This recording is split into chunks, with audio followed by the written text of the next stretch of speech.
Muy buenos días para todos. Sean bienvenidos.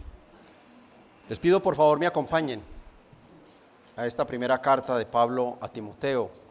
Nos encontramos el día de hoy para leer los versículos del 17 al 21. Vamos a leer 17 al 21. Leo el 17, la iglesia el 18 y nos encontramos en el 21. Los ancianos que gobiernan bien sean tenidos por dignos de doble honor, mayormente los que trabajan en predicar y enseñar.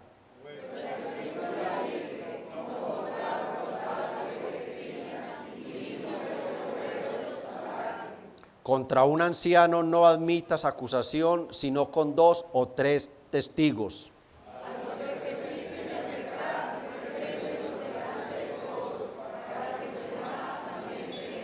Todos. Te encarezco delante de Dios y del Señor Jesucristo y de sus ángeles escogidos, que guardes estas cosas sin prejuicios, no haciendo nada con parcialidad. Incline su rostro un breve momento y acompáñeme, apóyeme por favor en esta súplica. Espíritu Santo, Dios con nosotros, poder, sabiduría, majestad, autoridad, gracia de Dios con nosotros. Aquí está este remanente que hoy en tu gracia soberana quisiste reunir para hablar a su corazón, para prepararles espiritualmente para la vida eterna, pero también para llevarlos a crecer en la vida práctica como verdaderos hijos de Dios, como verdaderos habitantes del reino eterno. Hoy queremos aprender más sobre el camino al cielo, sobre nuestra seguridad bendita de salvación por los méritos de Cristo, pero también queremos aprender más cómo vivir como el pueblo de Dios, cómo comportarnos moral y espiritualmente en tu iglesia, en la sociedad, en el hogar. Y sabemos que tu palabra es suficiente para todo. Ayuda al débil e insuficiente, al incapaz predicador que hoy escogiste. Tu misma palabra lo califica como un simple vaso de barro vacío. Alguien que no tiene ningún mérito, potestad, autoridad, sabiduría. No tiene sino insuficiencias y fracasos al medirlo humanamente. Pero convierte todas sus incapacidades, debilidades, en todo lo contrario. Habilítalo, Espíritu Santo. Habilítalo y úsalo. Pero no solo a Él. Mira todas las almas que has traído. Sabemos que tus ojos están posados sobre ellos, que aún la corte de ángeles del cielo están observando lo que haces en la iglesia cuando ésta se reúne. Míralos cada uno en su nivel de vida espiritual, en su nivel de consagración, en su nivel de santificación. Míralos a cada uno. Y por tu compasión y misericordia, ayúdalos también. Alumbra la mente, Espíritu Santo, alumbra el entendimiento de todos los que estamos hoy frente a tu palabra. En el nombre de Cristo, para la gloria del Padre. Amén. Por favor, tomen sus lugares de asiento.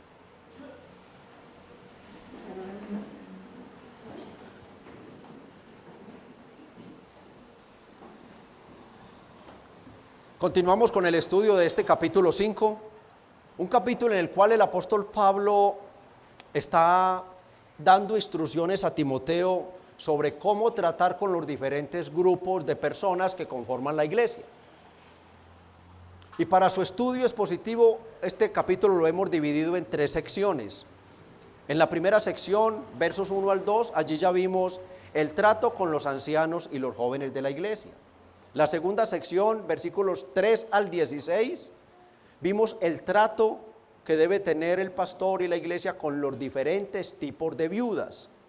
Y en esta tercera sección que nos encontramos estudiando, que va del verso 17 al 25, estamos viendo de manera especial cómo la iglesia debe relacionarse o tratar con los ancianos, mayormente con aquellos que se ocupan en enseñar y predicar. Esto está en los versos 17 al 18 que leemos como contexto para conectar nuestro mensaje. Los ancianos que gobiernan bien sean tenidos por dignos de doble honor, mayormente los que trabajan en enseñar, predicar y enseñar. Pues la escritura dice, no pondrás bozal al buey que trilla, y digno es el obrero de su salario. Allá aprendimos que este doble honor no se trata solamente del gran respeto, del cariño, de la sujeción, del apoyo moral y espiritual que debe darle la iglesia a sus pastores, sino que en el verso 18 el Espíritu Santo explica con toda claridad que el doble honor hace referencia a la generosidad que la iglesia debe mostrar con el pastor en el salario o remuneración económica por su trabajo. Verso 18, pues la escritura dice, no pondrás bozal al buey que trilla, y digno es el obrero de su salario. No queda ninguna duda que el doble honor hace referencia a la generosidad, a la liberalidad que la iglesia debe tener al asignar el salario de un pastor. Ahora Pablo, en el verso 19, del 19, de manera especial al 21, luego de haber ordenado la nómina de los pastores, instruye a Timoteo para que éste no permita que los pastores sean calumniados e incluso llevados a un juicio injustamente. Lean de nuevo conmigo, por favor, versos 19 y 20. Contra un anciano no admitas acusación, sino con 2 o 3 testigos. A los que persisten en pecar, la disciplina para los pastores, a los que persisten en pecar, repréndelos delante de todos para que los demás también teman. Y vean la solemnidad de estas 2 implicaciones. Miren la solemnidad que tuvo para el apóstol Pablo el dar estos mandatos a Timoteo. Verso 21. Te encarezco delante de Dios y del Señor Jesucristo y de sus ángeles escogidos, que guardes estas cosas sin prejuicios, no haciendo nada con parcialidad. El juicio podía ser una realidad. Timoteo no podía tener temor de ir a dar estas órdenes. Timoteo no tenía por qué temer si le tocaba llevar a otros pastores junto con la iglesia a un juicio. Timoteo no tenía por qué temor de decirle a la iglesia, esfuércese por pagar un salario digno, esfuércese en ustedes por defender a sus pastores. Timoteo no tenía por qué tener temor, pues Pablo lo está poniendo ante el rostro de Dios mismo para que Timoteo acatara estas órdenes. El tema principal de este versículo es la realidad de las acusaciones que surgirán contra los pastores y el cuidado que Dios tiene de ellos al dar a la iglesia las regulaciones que ésta debe tener en cuenta antes de juzgarlos. Antes de juzgarlos. El honor del oficio, el corazón malvado del hombre, la responsabilidad de la iglesia y el amor de Dios dando los medios para que la iglesia los proteja. Con esas 4 líneas de pensamientos podemos nosotros entender lo que dice este verso 19. El título que le he dado es La acusación contra los ancianos y su protección. La acusación contra los ancianos y su protección. Verso 19, únicamente vamos a ver este verso hoy con algunas cosas del 20 que son necesarias y luego las estaré compartiendo o afirmando o abriendo un poco más en el próximo mensaje. Y estaremos viendo cómo la iglesia protege a sus ancianos de las falsas acusaciones. Cómo una iglesia recibe del cielo, recibe de Dios la orden y los medios para proteger a sus pastores de las falsas acusaciones. Contra un anciano no admitas acusación, sino con 2 o 3 testigos. Ya vimos en el mensaje anterior cómo la iglesia es responsable ante Dios de la economía de los pastores. Ahora en los versos 19 y 20 entramos en un terreno. Este es un terreno, si el anterior es un terreno resbaladizo para muchos cristianos,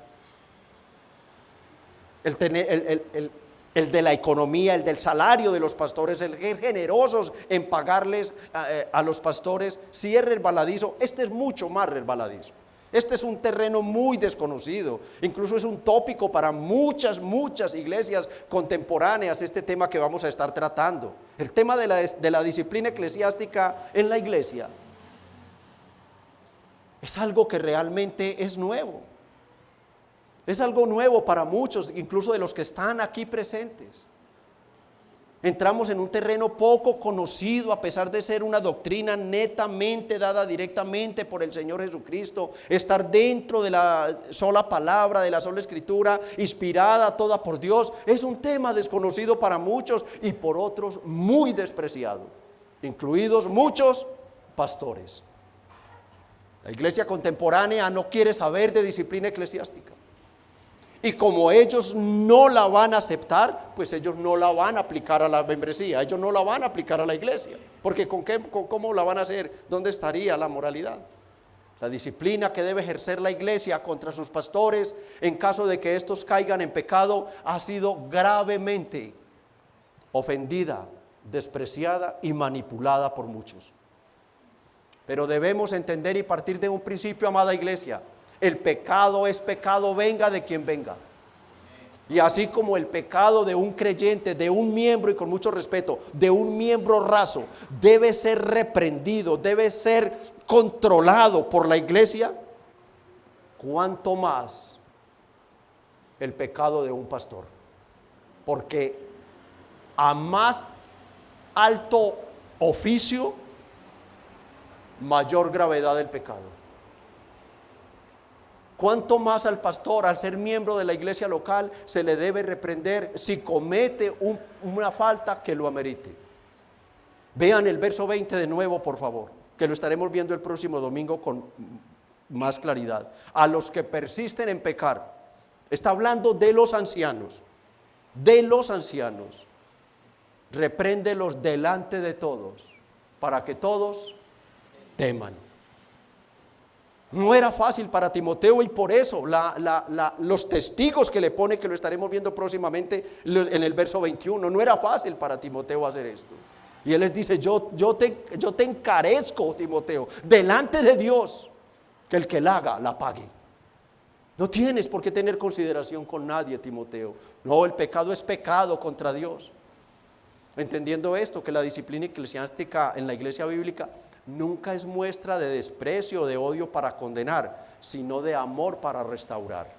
La disciplina fue dada por Cristo como un medio para mostrar amor, compasión, bondad, piedad y misericordia por el infractor y proteger la santidad y pureza de la iglesia. Es muy probable que Pablo estuviera dando estas instrucciones tan precisas por el contexto inmediato o muy reciente de la iglesia, el contexto remoto. Recordemos que Timoteo fue dejado con la misión, capítulo 1, verso 3, de mandar a sus antecesores que no enseñaran diferentes doctrinas. Y varios o algunos de esos ancianos en el verso 20 del capítulo 1, llamados Himeneo y Alejandro, con nombre propio, como hay que denunciarlos. Si sabemos que alguien la hizo, es con el nombre propio que se debe denunciar. En nuestra congregación o donde sea, si se habla, hay que hacerlo públicamente con el nombre propio. Himeneo y Alejandro, ya ellos dos habían sido entregados a Satanás, o sea, habían sido excomulgados de la iglesia, a quienes entregué a Satanás para que aprendan a no blasfemar. Enseñar diferentes doctrinas es una blasfemia contra Dios. Y tal parece por estas palabras de los versos 19 y 20, estudiando el contexto, que la iglesia no hizo nada. O sea, la iglesia no hizo nada. Sus líderes se habían desviado, pecaron gravemente contra la verdad de Dios, y si no es porque llega Pablo, la iglesia hubiera seguido bien tranquila, sabiendo que sus pastores y líderes estaban en pecado. ¿Se les olvidó? ¿No sabían? ¿O se estaban deslizando juntamente ellos con sus líderes de la verdad de Dios. ¿O no sabían que la iglesia, acaso ignoraban que es columna y sostén de la verdad? Capítulo 3, verso 15. ¿No sabían que no solo la iglesia sostiene y protege la verdad, que es la iglesia del Dios viviente, a la cual le fue dada por la cabeza de la iglesia, que es Jesucristo, directamente por el Señor, la autoridad y respaldo del cielo para juzgar los pecados del creyente? ¿Acaso se les había olvidado o no lo sabían?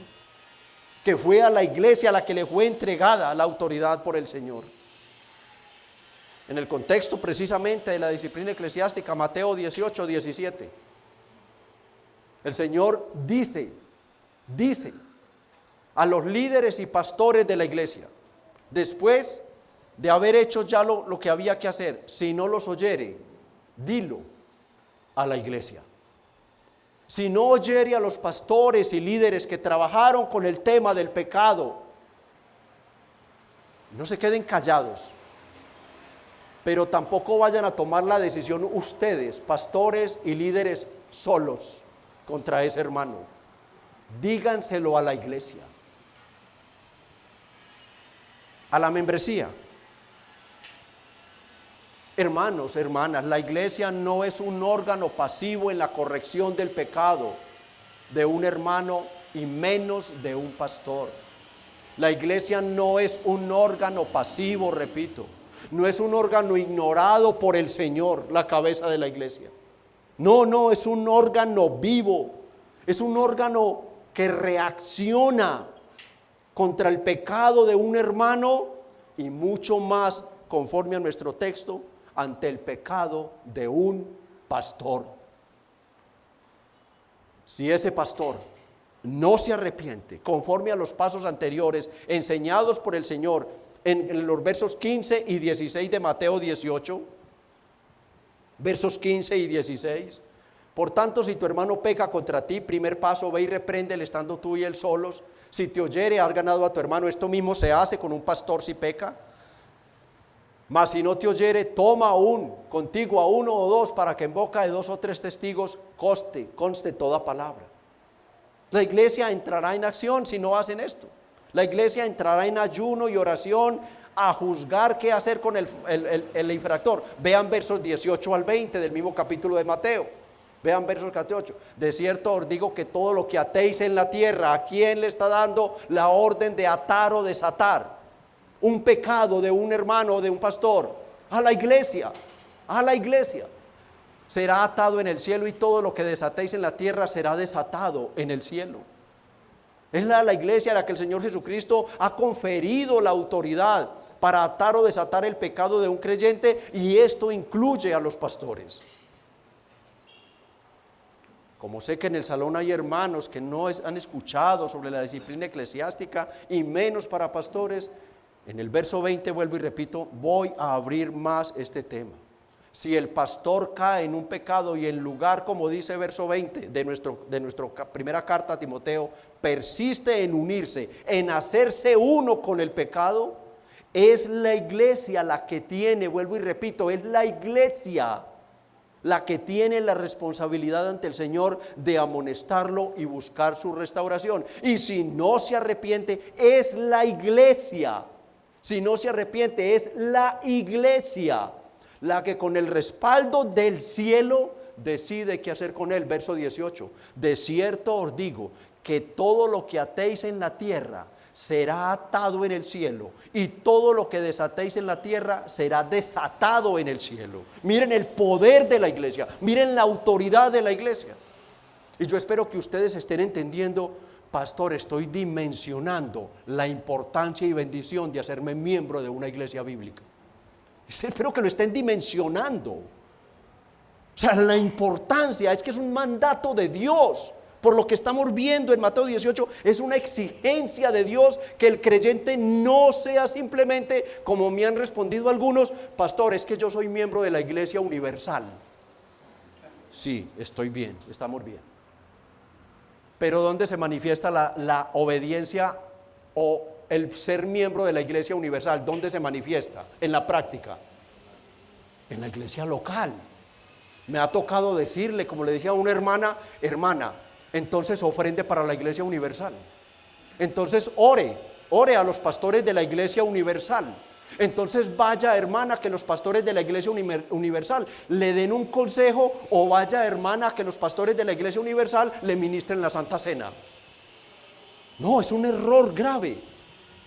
Para nosotros como iglesia bíblica es un error grave que una persona pase 8, 10, 12 años y hasta muera sin ser miembro de la iglesia local donde Dios lo ha puesto para ministrar su alma. Y miren la importancia que tiene, mis amados. Mire que él dice, pastores, ustedes y líderes, ustedes lleguen hasta un punto, en ese tema del pecado del pastor o de los hermanos.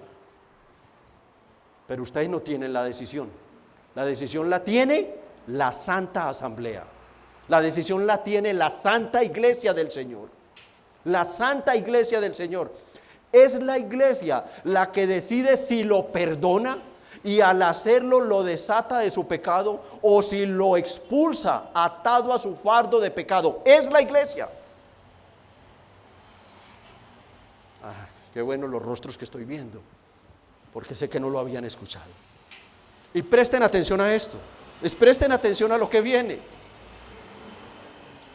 La única forma en que puede ser desatado esa persona, o llamémoslo hermano, aún, la única forma en que ese hermano puede ser desatado, o ese pastor puede ser desatado después de ser excomulgado, es que regrese arrepentido a la misma iglesia local donde cometió el pecado y fue atado. No lo puede perdonar o desatar de su pecado otra congregación, así sea de la misma denominación. Él pasó al frente, fue en una iglesia local, delante de Dios, y fue esa iglesia local quien en amor, en bondad, en misericordia y llenos de felicidad lo recibieron como miembro. Y será únicamente esa iglesia en todo el mundo la única iglesia que lo pueda perdonar o desatar de su pecado. Pastor, eso es muy difícil. ¿Qué? Pastor, que ese hermano o ese pastor vaya a volver.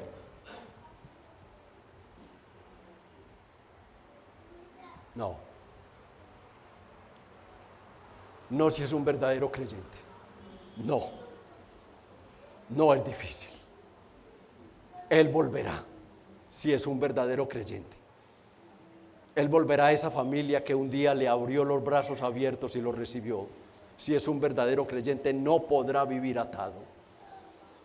El hijo pródigo es una ilustración de esto que estoy diciendo.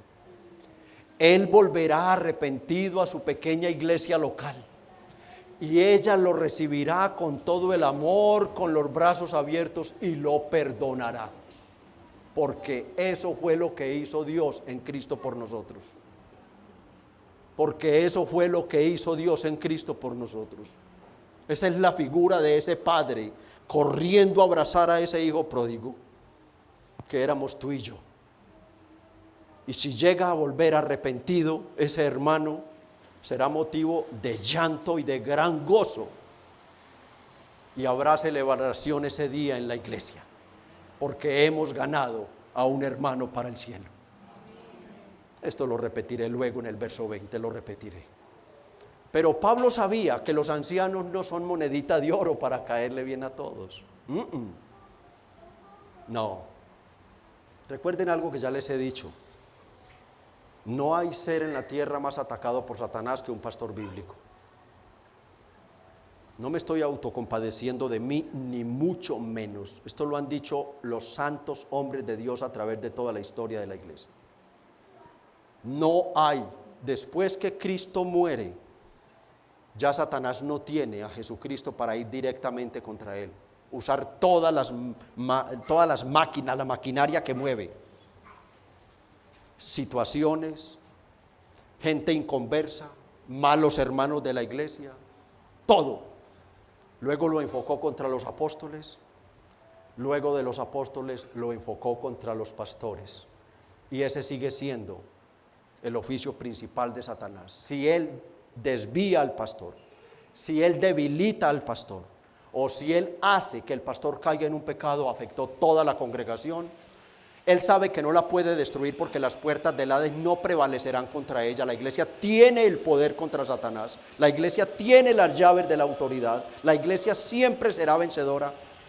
Él sabe que no le puede robar la salvación a un creyente, pero él sí sabe que le puede robar al creyente el gozo y la comunión con Dios y avergonzar el evangelio y el nombre de Cristo en la tierra por medio del pecado de un pastor.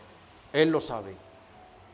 Su oficio lo hace el blanco de toda clase de crítica.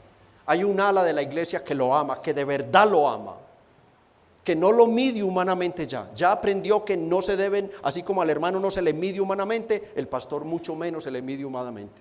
No, él se le mide a través de la sola escritura. Él se le mide a través de la palabra de Dios. Su oficio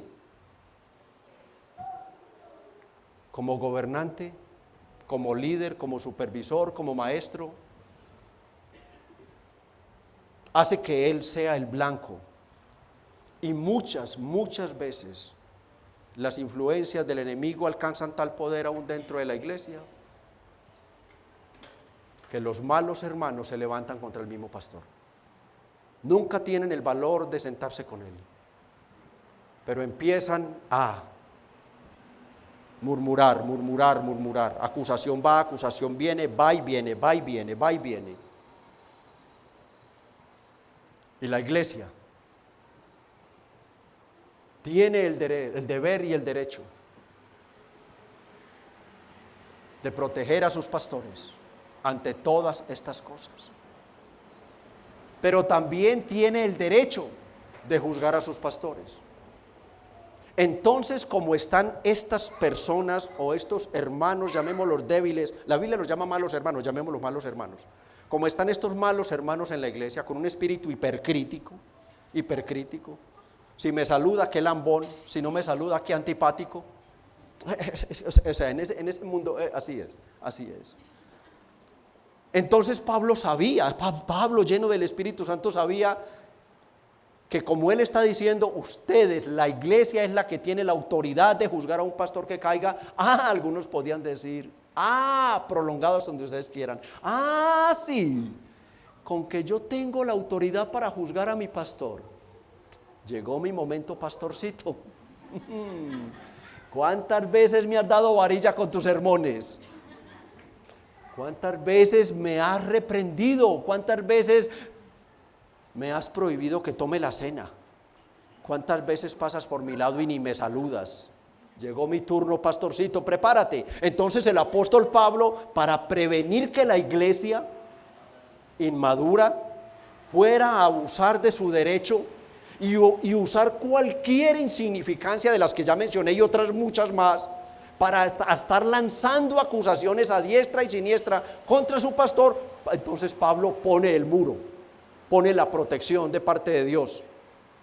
Sí, ustedes van a recibir muchas acusaciones, pero no pueden prestar atención a cualquier tontería, a cualquier acusación.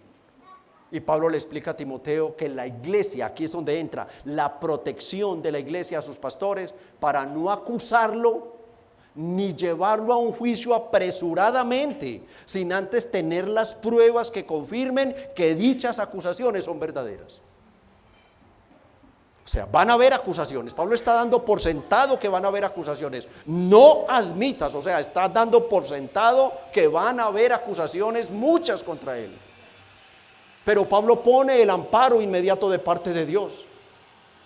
Contra un anciano no admitas acusación, sino con 2 o 3 testigos. La frase no admitas acusación en el original hebreo es un término judicial para indicar que aunque hay una acusación verbal de una persona contra otra, esta no puede ser tomada a la ligera hasta establecer por medio de testimonios y pruebas que la misma es verdadera, cierro comillas. El apóstol estaba dando por seguro, vuelvo y repito, que habían acusaciones, pero cuidado, iglesia, usted debe primero confirmar la veracidad de esa acusación.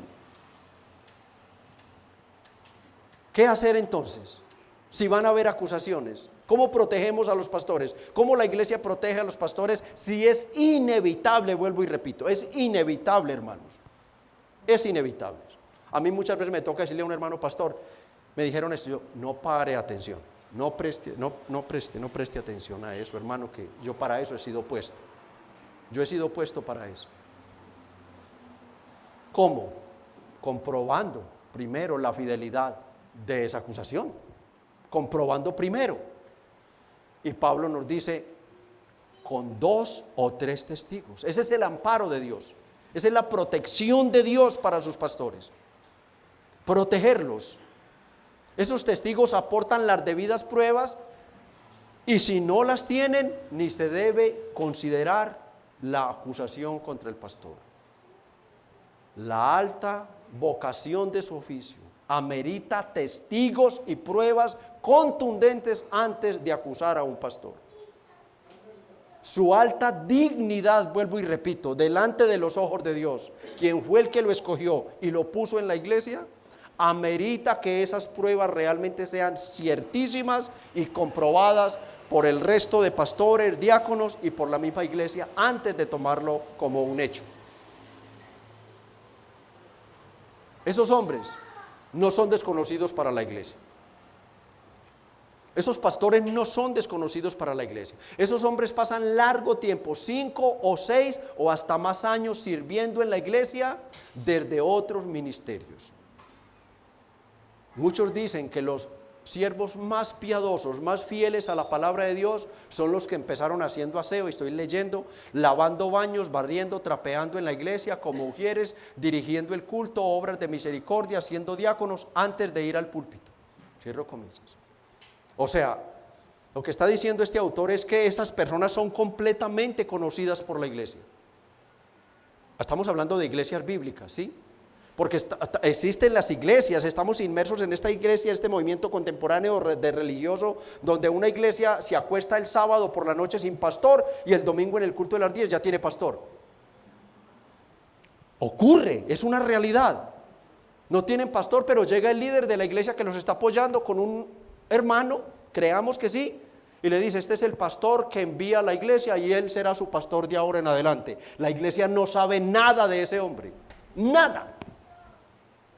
Y ellos en su inocencia, felices con un hombre que no sabe nada. No, estas iglesias bíblicas y a través de la historia la iglesia bíblica siempre tiene un conocimiento previo y ancho de sus pastores.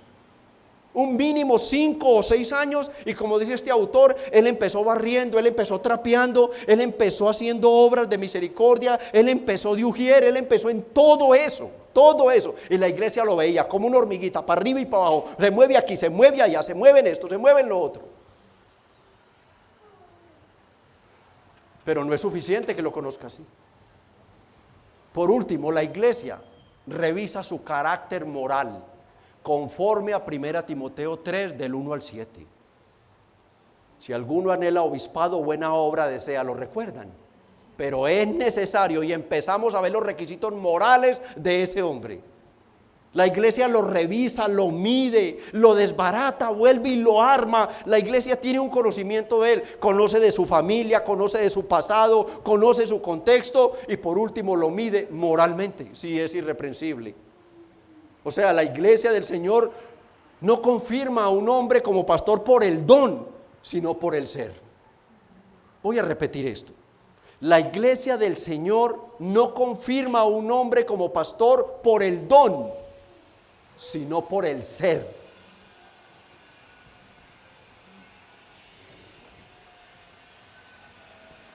Es que como predica de bien, qué luminaria en el púlpito. Dice un autor comentando, seguro que sí, pero escudriñe su vida moralmente, escudriñe su hogar, ponga a su esposa e hijos bajo juramento y verá si ese hombre que ve en el púlpito es el mismo cuando se baja de él en su hogar. Cierro comillas.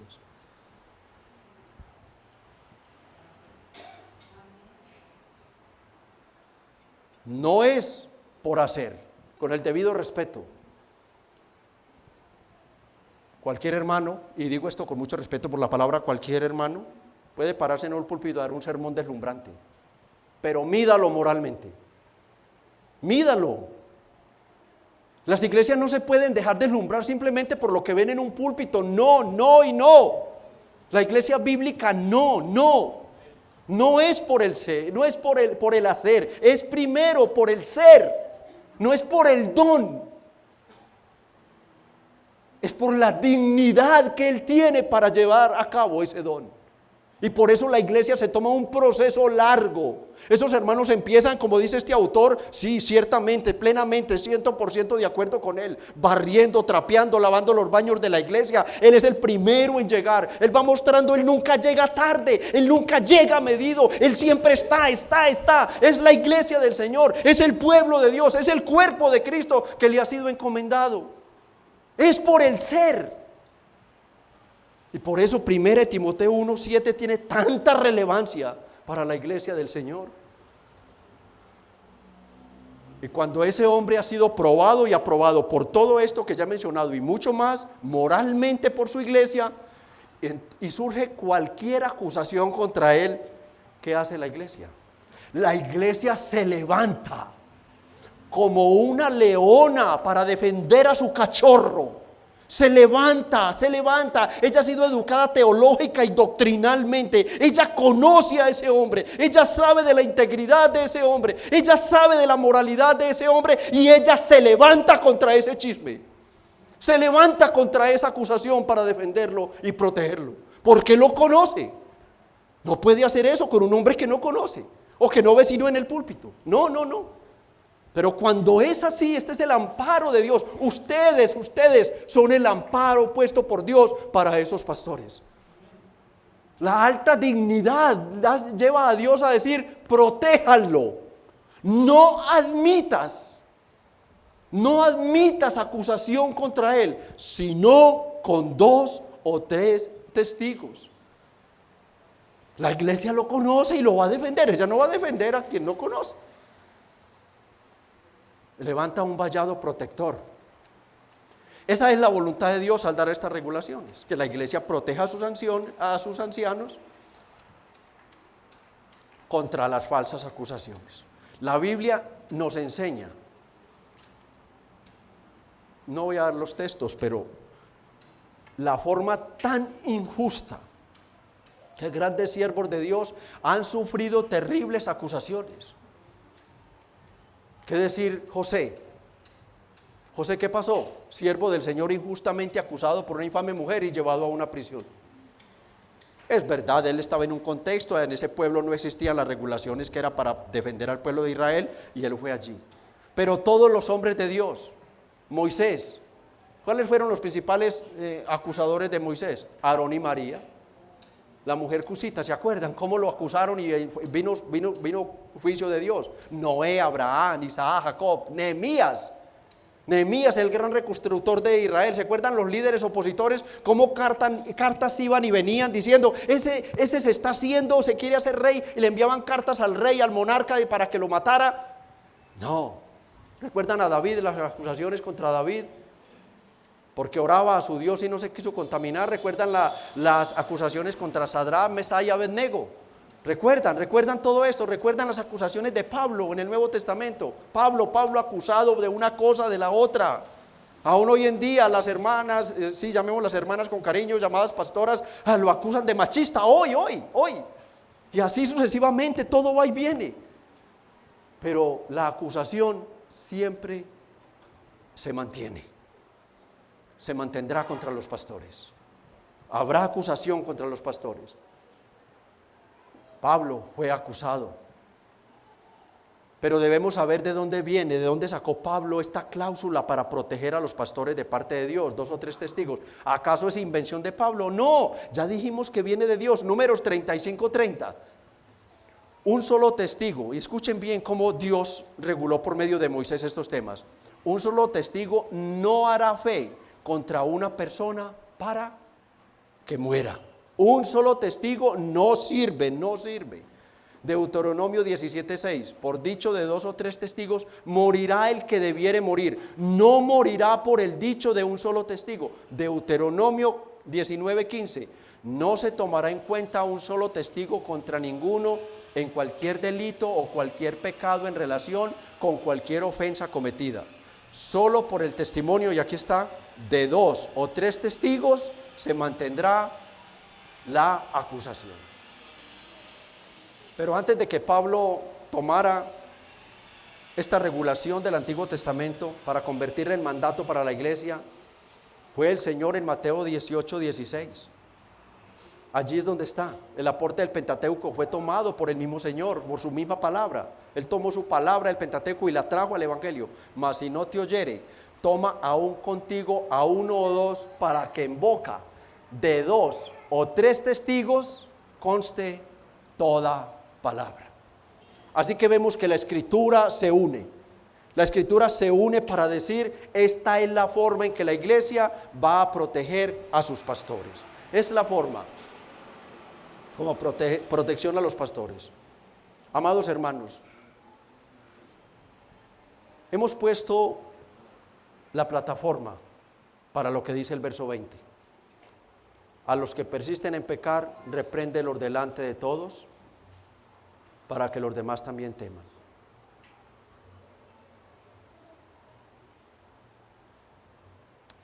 El domingo, Dios mediante, estaremos viendo el verso 20.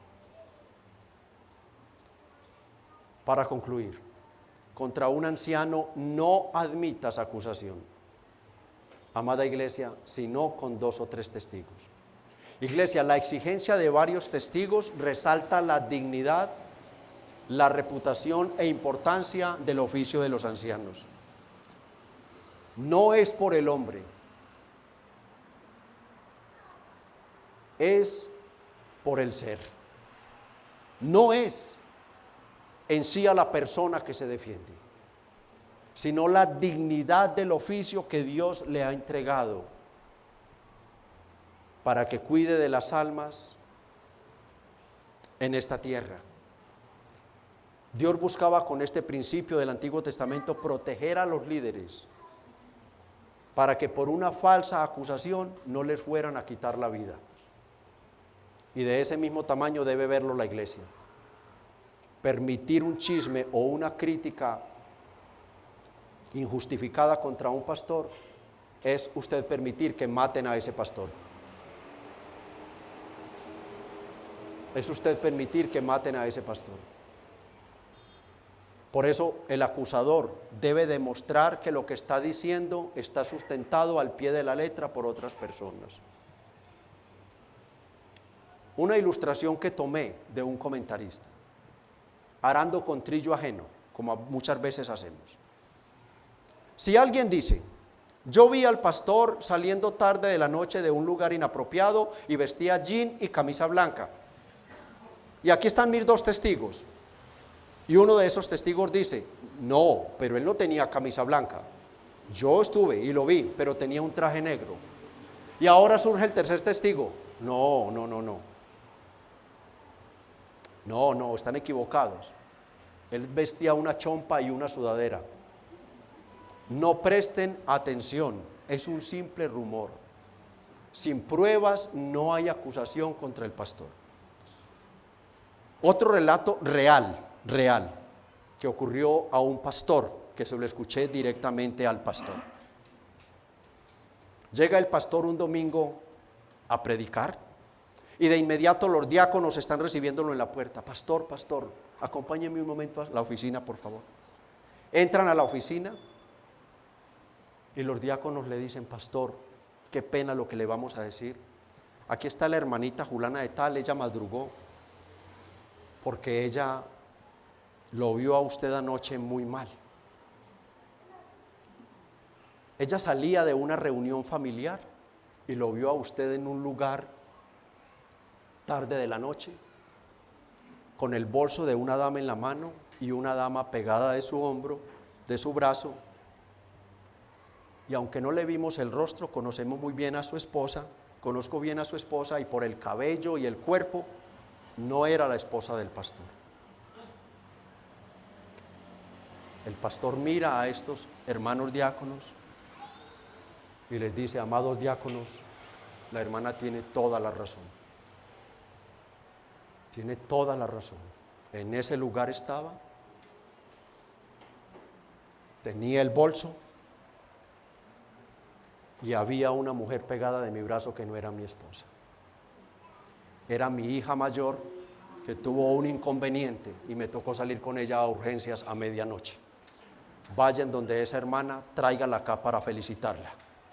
Porque si ella hubiera ido a su mejor hermana y la otra a su otra mejor hermana, hubieran acabado con mi ministerio. Amados hermanos, cuando tengas algo, esta es la aplicación que dio este pastor, cuando tengas algo, busca al pastor o busca a un diácono. No busques al mejor hermano o a la mejor hermana, porque esa mejor hermana tiene una mejor hermana, que es la mejor amiga, y así sucesivamente. Cuando menos piensa, se vuelve un chisme, lo llaman de pasillo, de toda la iglesia. Busca una fuente adecuada si es que tienes algo que decir, algo que te angustia, algo que realmente tú crees que puede ser o no ser. Ora, y si tienes que decirlo, díselo a la persona adecuada. Sin pruebas no hay acusación contra el pastor. 4 preguntas que debemos hacer para ponerle un muro de inmediato al chisme o la murmuración.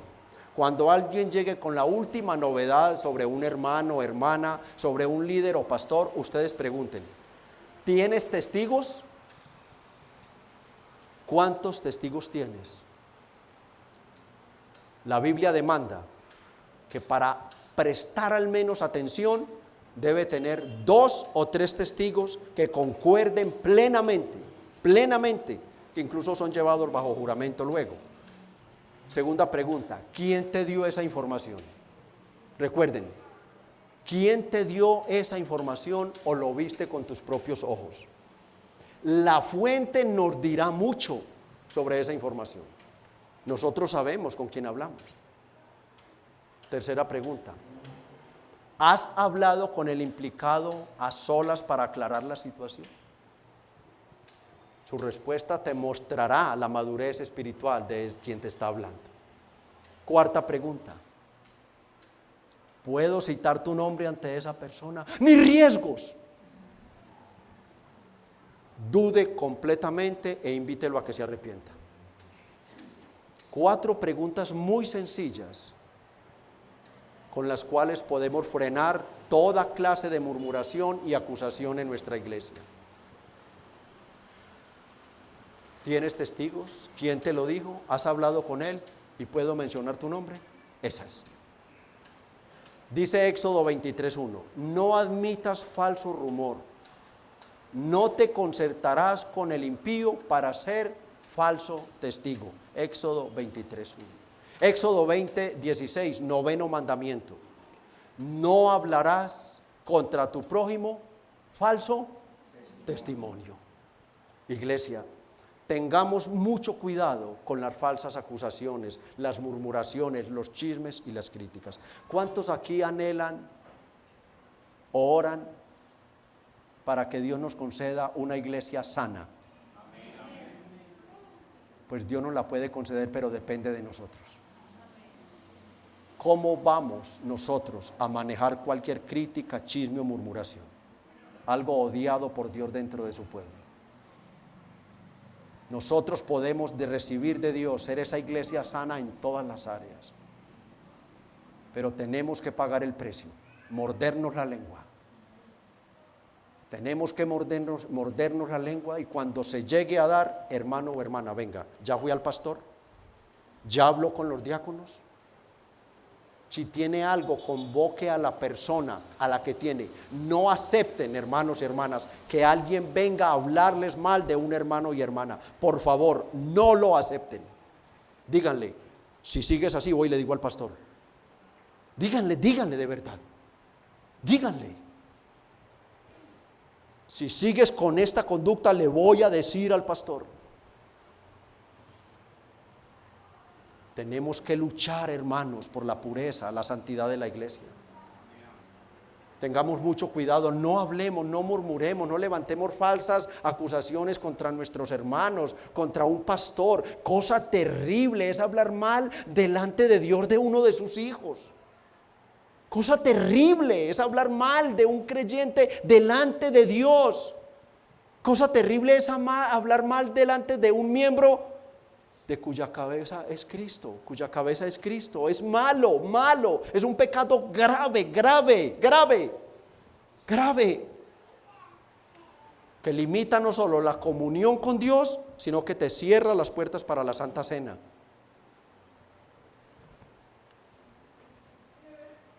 Busca. Y cierro con esto. Existió un pastor en la vida real, un pastor que realmente inmisericordiamente le acusaron de todo. Es el pastor más acusado de la historia.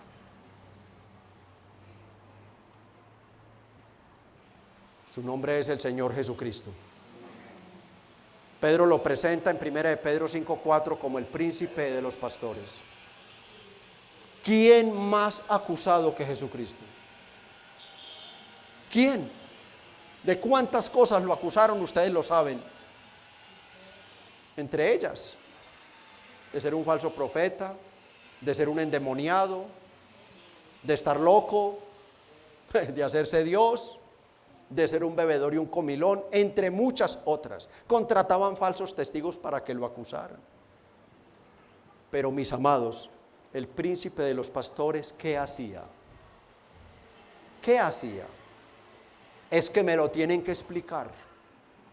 Es que ¿quién se está creyendo para que hablen de mí? Ya se les va a ver ese hermanito o hermanita el domingo, lo llamaré a cuentas. No, amados. No. Cuando lo estaban clavando en la cruz y matando, Él oró por quienes lo mataban. Ese es el pastor que debemos seguir primariamente. Es Él. Él dijo en Mateo 11:29, aprended de mí, que soy manso y humilde de corazón. Iglesia, se siente feo. Créanme que sí, yo los entiendo. Sí, los entiendo. Se siente feo en la parte humana cuando nos acusan falsamente. Se siente feo. Pero imitemos al Señor. Mientras tengas tu conciencia tranquila, ¿qué? ¿Qué? Sé manso y humilde y perdona. Perdona toda acusación que se levante contra ti. Recuerda la promesa de Romanos 8:33. ¿Quién acusará a los escogidos de Dios? Dios es el que justifica. Nadie te podrá acusar delante de Dios. Tu juez es Dios, juez justo, y Él juzgará tu causa un día.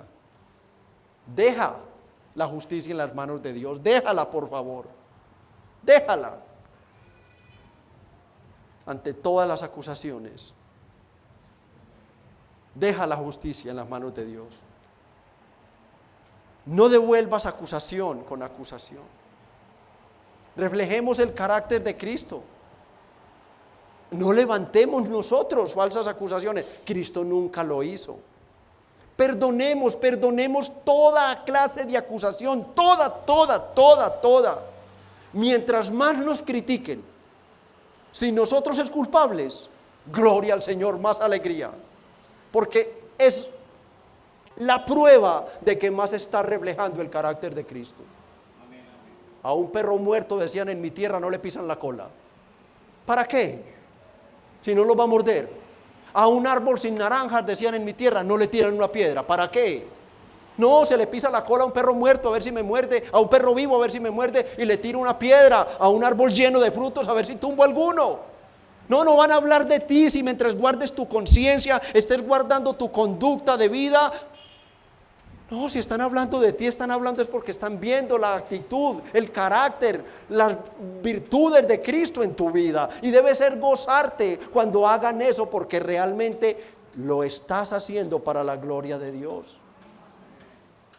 Perdonemos toda acusación que se levante contra nosotros, como Cristo nos perdonó. Ante las falsas acusaciones, hermanos, sé humilde y perdona. Nada trae mayor gozo, mayor paz y mayor libertad que el perdón. Nada te libera tanto como el perdón. Amigos, aunque las acusaciones de los hombres contra ti pueden ser falsas,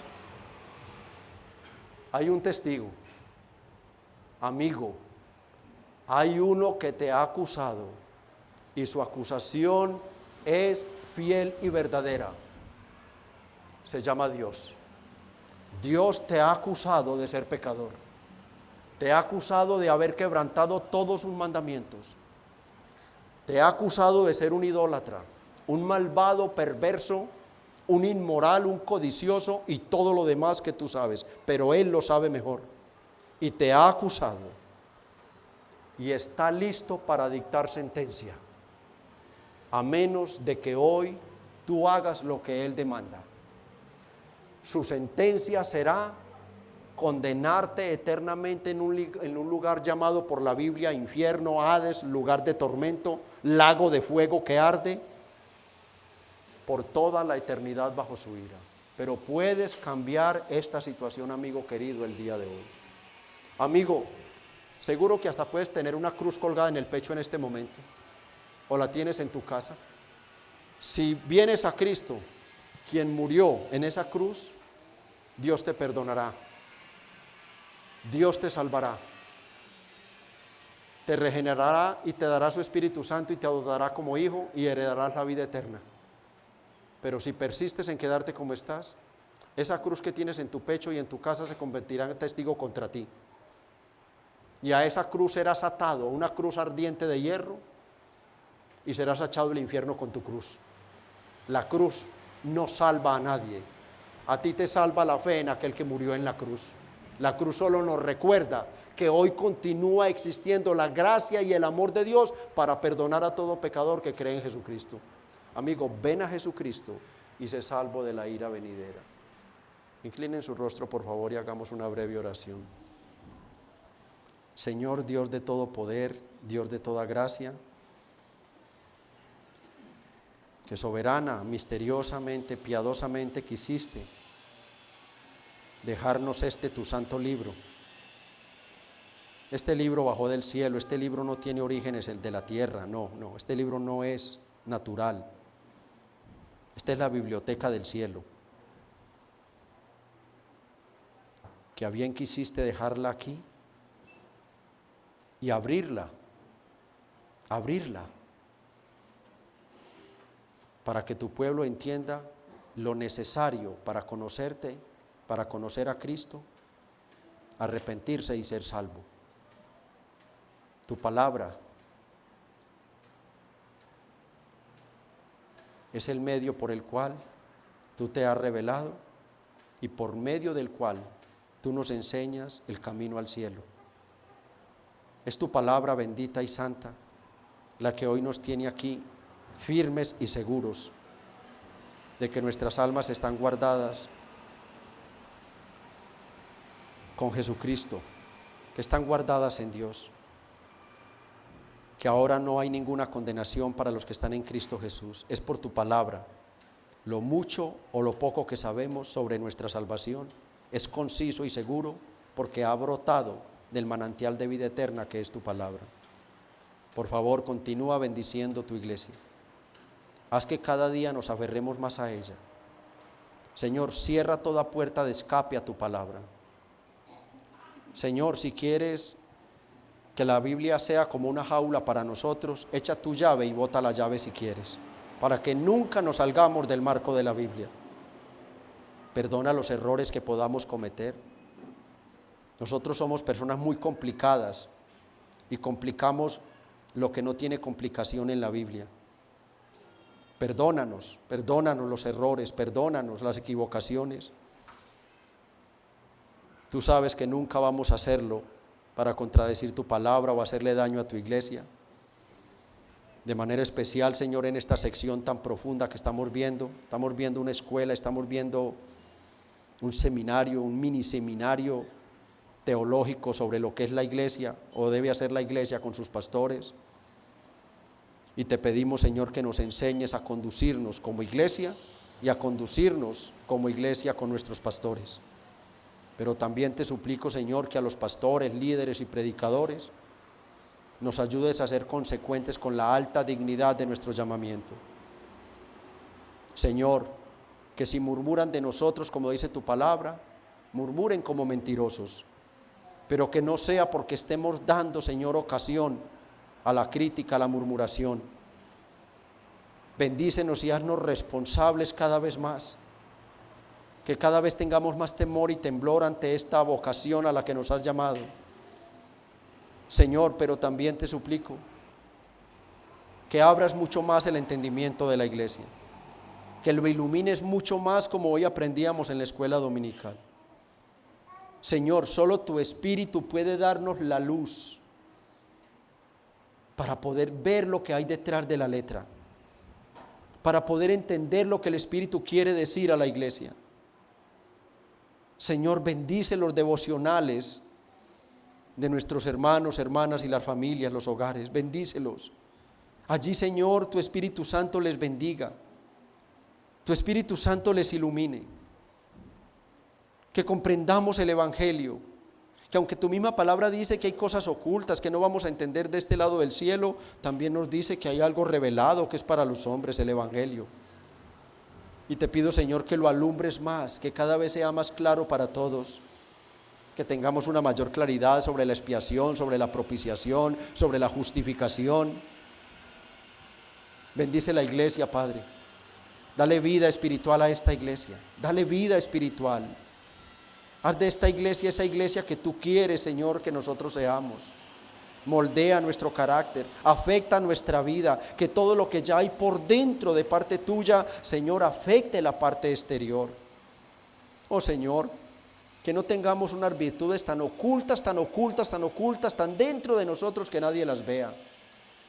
Oh Padre bueno, Señor, gracias por darnos una iglesia bíblica. Gracias por la membresía de la iglesia.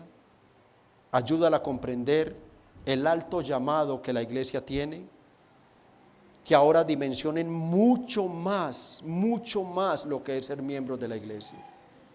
Señor, que no hayan hermanos, hijos tuyos que digan, es que yo no quiero enterarme ni por qué participar de nada de lo que está pasando en la iglesia. Oh, no, Señor, la iglesia debe saber todo. La iglesia debe conocer todas las situaciones que se manejan. Incluso, Padre, la iglesia debe saber los movimientos económicos. La iglesia debe saber qué se está haciendo con los mercados, la canasta del amor. La iglesia debe saber todo, Padre. Bendícenos, Padre, y regálanos una membresía sólida, establecida bajo los principios escriturales contenidos en un maravilloso documento que tú nos has llamado a que heredemos, la Confesión de Fe de 1689. Te pedimos, Señor, que esta confesión de fe sea tomada como lo que es, un mini tratado bíblico, que la iglesia la valore, Señor, para que la iglesia luego pueda hacer una apologética persistente, sólida en la misma palabra. En este caso que nos ocupó hoy, Señor, y nos ocupará el próximo domingo, que la iglesia tenga los fundamentos bíblicos para saber por qué es que debe defender un pastor, de qué lo debe defender y cómo defenderlo. ¿Por qué defenderlo? Que la iglesia pueda ver, Señor, que absolutamente todo está regulado en tu santa palabra. Bendícenos, Señor, bendice la membresía de la iglesia, y te pido, Espíritu Santo, de manera muy especial, que motives a nuestros hermanos a hacerse miembros para que nos ayuden a gobernar la iglesia, para que nos ayuden a gobernar. No somos congregacionalistas plenos, no, porque tú nos has puesto como gobernantes y líderes, pero somos semicongregacionales. Nosotros gobernamos de la mano con la iglesia, no les ocultamos nada, los necesitamos como un amparo, los necesitamos como un apoyo, a tal punto, Padre, que no se le olvide a la iglesia lo que hoy empezaste a poner y el domingo aclararás mucho más, la iglesia es la encargada, dado el caso, de llevar a la disciplina a su propio pastor. Bendícenos, oh Padre, en el nombre de Cristo. Amén.